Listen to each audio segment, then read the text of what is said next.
ಮುಖ್ಯಮಂತ್ರಿಗಳ ವಿರುದ್ಧದ ಮೂಡಾ ಹಗರಣ 2 ವಾರಗಳ ಕಾಲ ವಿಧಾನಮಂಡಲ ಅಧಿವೇಶನದಲ್ಲಿ ಈ ವಿಚಾರವನ್ನ ಮೇಲಿನ ಮೇಲೆ ಪ್ರಸ್ತಾಪ ಮಾಡಿ ಸರ್ಕಾರದ ಕಾಲೆಳೆಯುವಂತ ಪ್ರಯತ್ನ ಬಿಜೆಪಿ ಮಾಡ್ತು. ಆದ್ರೆ ಅಂದ್ಕೊಂಡಂತ ಸಕ್ಸಸ್ ಇಲ್ಲಿ ಬಿಜೆಪಿಗೆ ಸಿಕ್ಕಿಲ್ಲ. ಈ ಕಾರಣಕ್ಕಾಗಿನೇ ಇದನ್ನ ರಾಷ್ಟ್ರ ಮಟ್ಟದಲ್ಲಿ ಈ ವಿಚಾರವನ್ನ ಪ್ರಸ್ತಾಪ ಮಾಡುವಂತ ನಿಟ್ಟಿನಲ್ಲಿ ಬಿಜೆಪಿ ಆಯ್ಕೆ ಮಾಡಿಕೊಂಡಿರುವಂತ ದಾರಿ ಅಂತ ಅಂದ್ರೆ ರಾಜ್ಯವನ್ನ ಪ್ರತಿನಿಧಿಸುವಂತ ಬಿಜೆಪಿಯ ಸಂಸದರು ಸಂಸತ್ ಕಲಾಪದ ಸಂದರ್ಭದಲ್ಲೂ ಕೂಡ ಈ ವಿಚಾರವನ್ನ ಪ್ರಸ್ತಾಪ ಮಾಡಿದ್ದಾರೆ. ಇನ್ಫ್ಯಾಕ್ಟ್ ದೆಹಲಿಯಲ್ಲಿ ಪ್ರತಿಭಟನೆ ನಡೆಸಿದ್ದಾರೆ. ಈ ಮುಖೇನವಾಗಿ ರಾಷ್ಟ್ರ ಮಟ್ಟದಲ್ಲಿ ಈ ವಿಚಾರ ಪ್ರಸ್ತಾಪ ಆಗುವಂತೆ ನೋಡ್ಕೊಳ್ತಾ ಇದ್ದಾರೆ. ಅದರ ಜೊತೆಗೇನೆ ಈಗ ಬೆಂಗಳೂರಿನಿಂದ ಮೈಸೂರಿನವರೆಗೂ ಪಾದಯಾತ್ರೆ ನಡೆಸುವಂತ ನಿಟ್ಟಿನ ಎಲ್ಲ ವ್ಯವಸ್ಥೆಗಳು ಬಿಜೆಪಿ ಪಾಳೆಯದಲ್ಲಿ ಆಗ್ತಾ ಇದೆ. ಆದ್ರೆ ಇದಕ್ಕೆ ಮತ್ತೊಂದು ಕಡೆ ಕೌಂಟರ್ ಅಟ್ಯಾಕ್ ಅನ್ನ ಮಾಡ್ತಾ ಇರುವಂತ ಸಿಎಂ ಸಿದ್ದರಾಮಯ್ಯನವರು ಇವತ್ತೊಂದು ತುರ್ತು ಪತ್ರಿಕಾಗೋಷ್ಠಿಯನ್ನ ನಡೆಸಿದ್ರು, ಪತ್ರಿಕಾ ಪ್ರಕಟಣೆಯನ್ನ ಹೊರಡಿಸಿದ್ರು. ಹಾಗೆ ಮುಡಾದ ವಿಚಾರವನ್ನ ಇಟ್ಕೊಂಡು ಬಿಜೆಪಿ ಹಾಗೆ ಜೆಡಿಎಸ್ ವಿರುದ್ಧವಾಗಿ ಪ್ರತ್ಯಾಸ್ತ್ರವನ್ನ ಕೂಡ ಹೂಡ್ತಾ ಇದ್ದಾರೆ. ಹಾಗಾದ್ರೆ ಎಲ್ಲಿಗೆ ಹೋಗ್ತಾ ಇದೆ ಮೂಡಾ ವಿಚಾರ? ಬನ್ನಿ ರಿಪೋರ್ಟ್ ಅಲ್ಲಿ ನೋಡ್ಕೊಂಬೋಣ.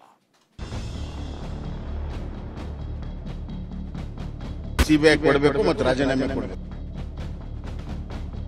ಇವ್ರಿಗೆ ಏನಂತ ಕರೆಯೋದು? ಮನೆ ಮುರುಕರು.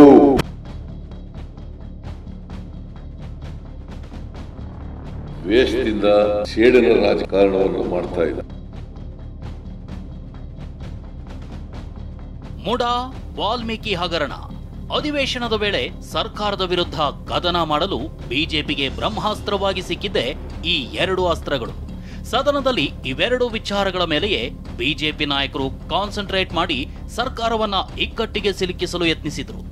ಇನ್ಸೈಡ್ ಸುದ್ದಿಯಲ್ಲಿ ಪ್ರತಿದಿನದ ಮಾಹಿತಿಯನ್ನ ನಾವು ನಿಮ್ಮೊಂದೆ ತೆರೆದಿಟ್ಟಿದ್ವಿ. 2 ವಾರಗಳ ಕಾಲ ಸದನದಲ್ಲಿ ಸಮರಕ್ಕೆ ವೇದಿಕೆಯಾಗಿದ್ದ ಮೂಡಾ ಅಕ್ರಮದ ಬೆಂಕಿ ಸದ್ಯ ದೆಹಲಿಗೂ ವ್ಯಾಪಿಸಿದೆ.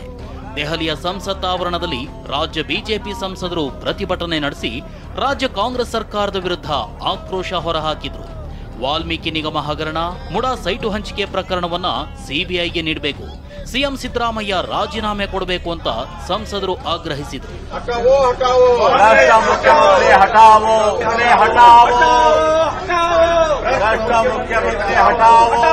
ಸಿಬಿಐ ಕೊಡಾಕ್ತಾ ಇರಲಿಲ್ಲ. ಅವ್ರು ನಿಜವಾಗ್ಲೂ ಪ್ರಾಮಾಣಿಕತೆ ಇದ್ರೆ ಅವರು ಇದನ್ನ ಸಿಬಿಐ ಕೊಡಬೇಕು ಮತ್ತು ರಾಜೀನಾಮೆ ಕೊಡಬೇಕು. ಸಂವಿಧಾನದ ಬಗ್ಗೆ ಬಹಳ ದೊಡ್ಡ ಭಾಷಣ ಮಾಡುವಂತ ಕಾಂಗ್ರೆಸ್, ಸಿದ್ದರಾಮಯ್ಯ, ರಾಹುಲ್ ಗಾಂಧಿಯವರು ಸಂವಿಧಾನ ಕೊಟ್ಟಂತ ದಲಿತರ ಹಕ್ಕನ್ನ ಲೂಟಿ ಮಾಡ್ತಾ ಇದ್ದಾರೆ, ದಲಿತರಿಗೆ ಮೋಸ ಮಾಡ್ತಾ ಇದ್ದಾರೆ, ಸಂವಿಧಾನದ ವಿರೋಧ ಕೆಲಸವನ್ನು ಮಾಡ್ತಾ ಇದ್ದಾರೆ. ಈ ಸರ್ಕಾರ ಒಂದು ಕ್ಷಣವೂ ಇರುವಂತ ನೈತಿಕ ಹಕ್ಕಿಲ್ಲ. ನೋಡಿ, ಸಿದ್ದರಾಮಯ್ಯನವರೇ ನೇರವಾಗಿ ಇನ್ವಾಲ್ವ್ ಇರುವಂತಹ ಮೂಡಾ ಹಗರಣ ಅದ್ರ ಬಗ್ಗೆ ಚರ್ಚೆ ಮಾಡಲಿಕ್ಕೂ ಅವಕಾಶ ಕೊಟ್ಟಿಲ್ಲ ಅಂತಂದ್ರೆ ಯಾವ ರೀತಿ ಇವತ್ತು ಇದರಲ್ಲಿ ಅವರ ಇನ್ವಾಲ್ವ್ಮೆಂಟ್ ಇದೆ ಗೊತ್ತಾಗ್ತದೆ. ಅಹೋರಾತ್ರಿ ಧರಣಿ ಮಾಡಿದ್ದಾರೆ ನಮ್ಮ ಶಾಸಕರು, ಅದಕ್ಕೆ ಸಪೋರ್ಟಿಂಗ್ ನಾವು ಇಲ್ಲಿ ಪ್ರೊಟೆಸ್ಟ್ ಮಾಡ್ತಾ ಇದ್ದೇವೆ. ಈ ರೀತಿ ಹಗರಣ ಮುಚ್ಚಿ ಹಾಕುವಂತ ಕೆಲಸ ಸಿದ್ದರಾಮಯ್ಯ ಆಗ್ತಾ ಇದೆ. ಇದಷ್ಟೇ ಅಲ್ಲ, ಸಂಸತ್ ಒಳಗೂ ರಾಜ್ಯ ಬಿಜೆಪಿ ಸಂಸದರು ಮುಡಾ ಹಗರಣದ ಬಗ್ಗೆ ಪ್ರಸ್ತಾಪ ಮಾಡಿದ್ರು. ಲೋಕಸಭೆಯಲ್ಲಿ ಪಿಸಿ ಮೋಹನ್ ವಾಲ್ಮೀಕಿ ಹಗರಣದ ಬಗ್ಗೆ ಪ್ರಸ್ತಾಪಿಸಿದ್ರು. ರಾಜ್ಯಸಭೆಯಲ್ಲಿ ಈರಣ್ಣ ಕಡಾಡಿ ಮುಡಾ ಕೇಸ್ ಬಗ್ಗೆ ಪ್ರಸ್ತಾಪಿಸಿದ್ರು. ಈ ವೇಳೆ ರಾಜ್ಯದ ಸಂಸದರಿಗೆ ದನಿಗೂಡಿಸಿದ ಬಿಜೆಪಿ ಸಂಸದರು ಮುಖ್ಯಮಂತ್ರಿಗಳೇ ಹಗರಣದಲ್ಲಿ ಭಾಗಿ ಅಂತ ಘೋಷಣೆ ಕೂಗಿದ್ರು.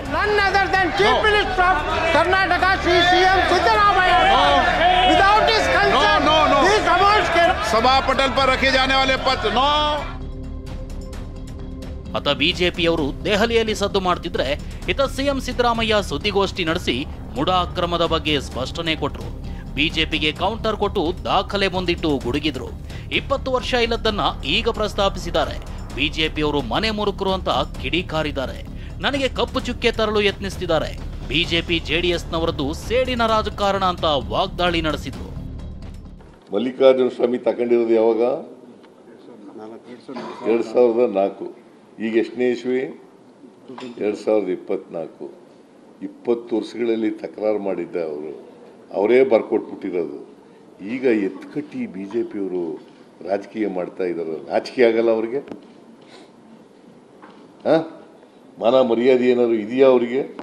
ಇವ್ರಿಗೆ ಏನಂತ ಕರೆಯೋದು? ಮನೆ ಮುರುಕರು. ಮುಖ್ಯಮಂತ್ರಿಗಳಿಗೆ ಮಸಿ ಬೆಳಿಬೇಕು, ರಾಜ್ಯ ಸರ್ಕಾರಕ್ಕೆ ಮಸಿ ಬೆಳಿಬೇಕು, ಮುಖ್ಯಮಂತ್ರಿಗಳ ವ್ಯಕ್ತಿತ್ವಕ್ಕೆ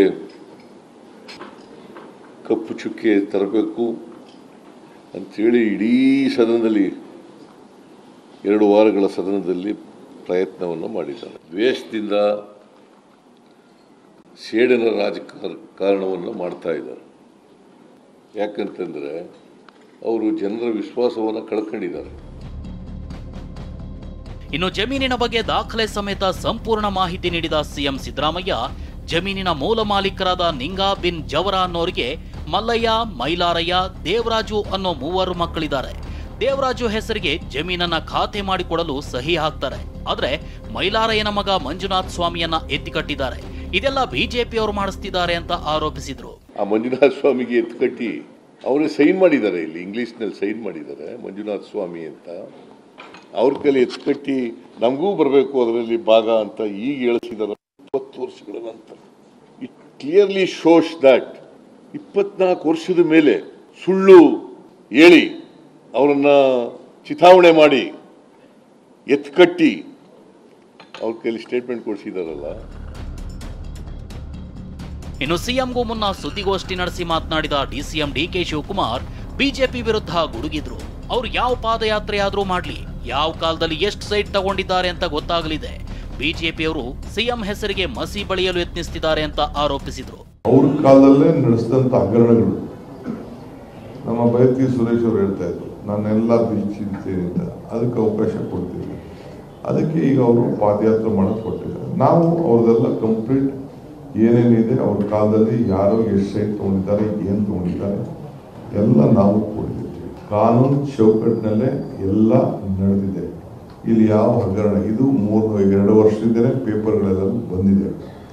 ಈಗ ಮುಖ್ಯಮಂತ್ರಿಗಳ ಹೆಸರಿಗೆ ಅವರ ಪಾಪ್ಯುಲಾರಿಟಿಗೆ ಕೆಟ್ಟ ಹೆಸರು ತರಬೇಕು ಅನ್ನೋ ದೃಷ್ಟಿಯಿಂದ ಈ ರೀತಿ ಈ ಹಗರಣಗಳೆಲ್ಲ ತರಲಿಕ್ಕೆ ಪ್ರಯತ್ನ ಮಾಡಿದ್ದಾರೆ. ಇದು ಕಾಂಗ್ರೆಸ್ ನಾಯಕರ ವಾದವಾದ್ರೆ ಇದಕ್ಕೆ ತಲೆ ಕೆಡಿಸಿಕೊಳ್ಳದ ಬಿಜೆಪಿ ಈ ಹೋರಾಟವನ್ನ ಮುಂದುವರಿಸಲು ಸಜ್ಜಾಗಿದೆ. ಜುಲೈ 29ರಿಂದ ಬೆಂಗಳೂರಿನಿಂದ ಮೈಸೂರಿಗೆ ಪಾದಯಾತ್ರೆ ನಡೆಸಲು ಸಿದ್ಧವಾಗಿರುವ ಬಿಜೆಪಿ ಒಟ್ಟು 8 ದಿನಗಳ ರೂಪುರೇಷೆ ರೆಡಿ ಮಾಡಿದೆ. ಸೋಮವಾರದಿಂದ ಮತ್ತೊಂದು ಸುತ್ತಿನ ಸಮರ ಶುರುವಾಗಲಿದೆ. Bureau report, TV9. ಇನ್ನು ಮೂಡ ಹಗರಣದ ವಿಚಾರಕ್ಕೆ ಸಂಬಂಧಪಟ್ಟಂಗೆ ಬಿಜೆಪಿ ಪ್ರತಿಭಟನೆ ಮಾಡುವಂತ ಸಂದರ್ಭದಲ್ಲಾಗಿರೋ ಅಥವಾ ಸರ್ಕಾರದ ವಿರುದ್ಧದ ಯಾವುದೇ ವಿಚಾರ ಆಗಿರ್ಬೋದು, ಬಿಜೆಪಿ ಒಂದು ಪಕ್ಷ 5 ಟೀಮು ಅನ್ನುವಂತ ರೀತಿಯಾಗಿ ಆ ಪಕ್ಷದವರು ಹೇಳ್ತಾ ಇರ್ತಾರೆ. ಈಗ ಮೂಡಾದ ವಿಚಾರವಾಗಿ ಒಂದು ದೊಡ್ಡ ಪಾದಯಾತ್ರೆ ನಡೆಸುವಂತ ನಿಟ್ಟಿನಲ್ಲಿ ಸಹಜವಾಗಿ ಒಂದು ವ್ಯವಸ್ಥಿತವಂತ ಪ್ಲಾನಿಂಗ್ ಆಗಬೇಕಾಗಿದೆ.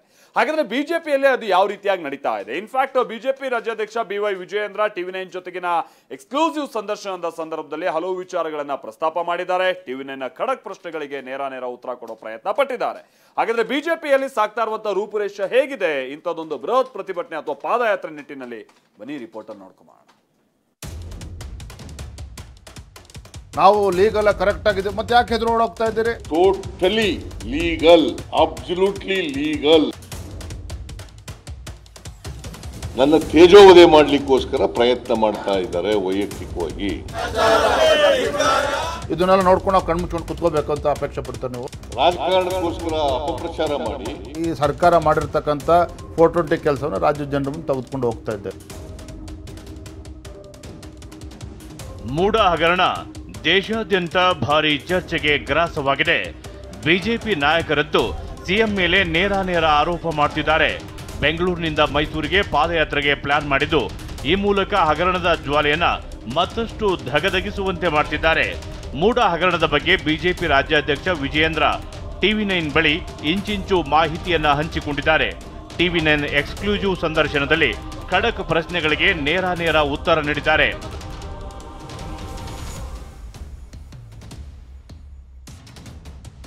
ದಾಖಲೆ ಸಮೇತ ಸಿಎಂ ಸಿದ್ದರಾಮಯ್ಯ ಬಿಜೆಪಿಗೆ ತಿವಿದಿದ್ರೆ ಇತ್ತ ಬಿಜೆಪಿ ರಾಜ್ಯಾಧ್ಯಕ್ಷ BY ವಿಜಯೇಂದ್ರ ತಿರುಗೇಟು ಕೊಟ್ಟಿದ್ದಾರೆ. TV9 ಸೂಪರ್ ಎಕ್ಸ್ಕ್ಲೂಸಿವ್ ಸಂದರ್ಶನದಲ್ಲಿ ಮಾತನಾಡಿದ ವಿಜಯೇಂದ್ರ, ಮೂಡ ಕೇಸ್ನಲ್ಲಿ ನಾವು ರಾಜಕೀಯ ಮಾಡ್ತಿಲ್ಲ, ಸಿಎಂ ಸಮ್ಮುಖದಲ್ಲೇ ಮೂಡ ಹಗರಣ ನಡೆದಿದೆ ಅಂತ ಆರೋಪಿಸಿದ್ದಾರೆ. ಸದನದಲ್ಲಿ ಬಿಜೆಪಿ ಮುಗಿಬಿದ್ದ ವಿಚಾರವನ್ನೇ ಸುದ್ದಿಗೋಷ್ಠಿಯಲ್ಲಿ ಪ್ರಸ್ತಾಪಿಸಿದ್ದ ಸಿಎಂ ಸಿದ್ದರಾಮಯ್ಯ ಸರ್ಕಾರ ಹಾಗೂ ಸಿಎಂ ವ್ಯಕ್ತಿತ್ವಕ್ಕೆ ಮಸಿ ಬಳಿಯಲು ಯತ್ನಿಸಿದ್ದಾರೆ. 2 ವಾರ ಸದನದಲ್ಲಿ ಒಂದೇ ಚರ್ಚೆಯಾಗಿದೆ ಎಂದು ಹೇಳಿದರು. ಇದಕ್ಕೆ ಕೌಂಟರ್ ಕೊಟ್ಟಿರುವ ವಿಜೇಂದ್ರ, ಸದನದ ಹೊರಗೂ ಚರ್ಚಿಸಿದ್ದೇವೆ ಎಂದು ಹೇಳಿದ್ದಾರೆ. ಮತ್ತೆ ಬೇರೆ ವಿಚಾರಗಳ ಬಗ್ಗೆನೂ ಕೂಡ ಚರ್ಚೆ ಆಗಲಿಲ್ಲ. ಇದನ್ನೆಲ್ಲ ನೋಡಿದಾಗ ಬಹಳ ಸ್ಪಷ್ಟವಾಗಿ ಗೊತ್ತಾಗ್ತದೆ, ಮುಖ್ಯಮಂತ್ರಿಗಳಿಗೆ ಮಸಿ ಬೆಳಿಬೇಕು, ರಾಜ್ಯ ಸರ್ಕಾರಕ್ಕೆ ಮಸಿ ಬೆಳಿಬೇಕು, ಮುಖ್ಯಮಂತ್ರಿಗಳ ವ್ಯಕ್ತಿತ್ವಕ್ಕೆ ಕಪ್ಪು ಚುಕ್ಕೆ ತರಬೇಕು ಅಂಥೇಳಿ ಇಡೀ ಸದನದಲ್ಲಿ 2 ವಾರಗಳ ಸದನದಲ್ಲಿ ಪ್ರಯತ್ನವನ್ನು ಮಾಡಿದ್ದಾರೆ. ಮುಖ್ಯಮಂತ್ರಿಗಳಾಗಿ ನಾವು ಸದನದಲ್ಲಿ ಮೂಢ ವಿಚಾರವನ್ನೇನು ಪ್ರಸ್ತಾಪ ಮಾಡ್ತಕ್ಕಂಥ ಪ್ರಯತ್ನ ಮಾಡಿದ್ದೇವೆ. ಸದನದ ಹೊರಗಡೆನೂ ಸಹ ಭಾರತೀಯ ಜನತಾ ಪಾರ್ಟಿ ನಿರಂತರ ಹೋರಾಟ ಮಾಡ್ಕೊಂಡು ಬಂದಿದ್ದೇವೆ. ಸದನದ ಒಳಗಡೆ ಚರ್ಚೆ ಮಾಡಬೇಕು ಅಂತ ಚರ್ಚೆನೂ ಅವಕಾಶ ಕೊಡಲಿಲ್ಲ. ಮೂಡ ಹಗರಣಕ್ಕೆ ಸಂಬಂಧಿಸಿದಂತೆ ಬಿಜೆಪಿ ಜೆಡಿಎಸ್ ರಾಜಕೀಯ ಮಾಡ್ತಿದೆ ಅಂತ ಸಿಎಂ ಸಿದ್ದರಾಮಯ್ಯ ಆರೋಪಿಸಿದ್ದಾರೆ. ಇದಕ್ಕೂ ತಿರುಗೇಟು ಕೊಟ್ಟ ವಿಜಯೇಂದ್ರ ರಾಜಕೀಯ ಷಡ್ಯಂತ್ರ ಏನೂ ಇಲ್ಲ ಅಂತ ಹೇಳಿದ್ದಾರೆ. ಮತ್ತೆ ಟೋಟಲಿ ಲೀಗಲ್, ಅಬ್ಸಲ್ಯೂಟ್ಲಿ ಲೀಗಲ್. ಬಿಜೆಪಿಯವರು ಜೆಡಿಎಸ್ನವರು ರಾಜಕಾರಣಕ್ಕೋಸ್ಕರ ಅಪಪ್ರಚಾರ ಮಾಡಿ ನನ್ನ ತೇಜೋವಧೆ ಮಾಡಲಿಕ್ಕೋಸ್ಕರ ಪ್ರಯತ್ನ ಮಾಡ್ತಾ ಇದ್ದಾರೆ ವೈಯಕ್ತಿಕವಾಗಿ. ಯಾಕಂತಂದ್ರೆ ಅವರು ನಾನು 2ನೇ ಸಾರಿ ಮುಖ್ಯಮಂತ್ರಿ ಆಗಿರೋದನ್ನ ಸಹಿಸ್ಕೊಳ್ಳಿಕ್ಕೆ ಆಗಲ್ಲ. ರಾಜ್ಯದ ಜನತೆಗೂ ಕೂಡ ಸತ್ಯಾಂಶ ಗೊತ್ತಾಗಬೇಕು. ಮೈಸೂರು ಮೂಡಾದಲ್ಲಿ ಆಗಿರ್ತಕ್ಕಂಥ ಹಗರಣ ಇವತ್ತು ಅಹಿಂದ ಹೆಸರನ್ನ ಹೇಳ್ಕೊಂಡು ಬಂದಿರತಕ್ಕಂಥ ಸಿದ್ದರಾಮಯ್ಯವರ ನೇತೃತ್ವದಲ್ಲಿ ಅವರ ಸಮ್ಮುಖದಲ್ಲಿ ಹಗರಣ ಆಗಿರ್ತಕ್ಕಂಥದ್ದು. ಒಂದು ಕಡೆ ಅವರ ಕುಟುಂಬಕ್ಕೆ ಕೊಟ್ಟಿರ್ತಕ್ಕಂಥ ನಿವೇಶನ ಇರ್ಬೋದು, ಸಿದ್ದರಾಮಯ್ಯನವರು ಮುಖ್ಯಮಂತ್ರಿಗಳ ಆದ ನಂತರದಲ್ಲಿ ಸಾವಿರಾರು ನಿವೇಶನಗಳನ್ನು ಇವತ್ತು 3,000-4,000 ಕೋಟಿಗೂ ಹೆಚ್ಚು ಮಿಗಿಲಾಗಿರ್ತಕ್ಕಂಥ ನಿವೇಶನವನ್ನು ಮನಬಂದಂತೆ ನೀಡಿದ್ದಾರೆ ಇವರ ನಾಯಕತ್ವದಲ್ಲಿ. ಅದನ್ನೇ ಇವತ್ತು ಭಾರತೀಯ ಜನತಾ ಪಾರ್ಟಿ ಪ್ರಶ್ನೆ ಮಾಡ್ತಾ ಇರ್ತಕ್ಕಂಥದ್ದೇ ಹೊರತು ನಾವು ಇದರ ರಾಜಕಾರಣ ಮಾಡ್ತಾ ಇಲ್ಲ. ಮೂಡ ಜಾಗದ ಬಗ್ಗೆ ದಾಖಲೆ ಸಮೇತ ಮಾತನಾಡಿದ ಸಿಎಂ ದಾಖಲೆಯಾಗಿ ವಂಶವೃಕ್ಷವನ್ನೇ ತೋರಿಸಿದ್ರು. ಆದರೆ ಟಿವಿ9 ಸಂದರ್ಶನದಲ್ಲಿ ಇದನ್ನು ಒಪ್ಪದ ವಿಜೇಂದ್ರ ದೇವರಾಜ್ ಎಂಬುವರು ವಾರಸುದಾರರೇ ಅಲ್ಲ ಅಂತ ಹೇಳಿದ್ರು. 10-4-90 ಈ ನಮಗೆ 464-316 ಗುಂಟೆ ಇದೆ. ಇದನ್ನ ದೇವರಾಜು ಅನ್ನೋರಿಗೆ ಖಾತೆ ಮಾಡಿಕೊಡ್ಲಿಕ್ಕೆ ನಮ್ದೇನು ವಿರೋಧ ಇಲ್ಲ ಅಂತೇಳಿ ಬರ್ಕೊಡ್ತಾರೆ ಸರ್ಕಾರಕ್ಕೆ. ಯಾರು Mallikarjun Swamy so called brother in law of ಮಾನ್ಯ ಮುಖ್ಯಮಂತ್ರಿಗಳವರ ಬಾಮೈದೇನಿದ್ದಾರೆ, ದೇವರಾಜಿಂದ ಖರೀದಿ ಮಾಡ್ತಾರೆ. 3ನೇ ಮಗನಿಂದ ಯಾರಿಂದ ಮಾನ್ಯ ಮುಖ್ಯಮಂತ್ರಿಗಳ ಕುಟುಂಬಸ್ಥರು ಖರೀದಿ ಮಾಡ್ತಾರೆ. Devaraj is not the legal, is not the owner of that property. ಆ ಯಾವ 3 ಎಕರೆ 16 ಗುಂಟೆ ಜಮೀನನ್ನು ಖರೀದಿ ಮಾಡ್ತಾರೆ ಮುಖ್ಯಮಂತ್ರಿಗಳವರ ಬಾಮೈದ, ದೇವರಾಜ ಜಮೀನಿನ ವಾರಸುದಾರ ಅಲ್ಲೇ ಅಲ್ಲ. Is not the owner of that property. ಸದನದಲ್ಲಿ ಸಂಗ್ರಾಮಕ್ಕೆ ಕಾರಣವಾದ ಮೂಡ ಅಕ್ರಮ ಇದೀಗ ಹಾದಿ ಬೀದಿ ಕಾಳಗಕ್ಕೆ ವೇದಿಕೆಯಾಗಿದೆ. ಬಿಜೆಪಿಯವರು ಪಾದಯಾತ್ರೆಗೆ ಪ್ಲಾನ್ ಮಾಡ್ತಿದ್ದಾರೆ. ನಾವು ಕೂಡ ಬಿಜೆಪಿ ಹಗರಣಗಳ ವಿರುದ್ಧ ಹೋರಾಟ ಮಾಡ್ತೀವಿ ಅಂತ ಕಾಂಗ್ರೆಸ್ ನಾಯಕರು ಹೇಳ್ತಿದ್ದಾರೆ. ಈ ಮೂಡ ಮಲ್ಲ ಯುದ್ಧ ಅದೆಲ್ಲಿಗೆ ಹೋಗಿ ನಿಲ್ಲುತ್ತೋ ಗೊತ್ತಿಲ್ಲ. Bureau report, ಟಿವಿ9.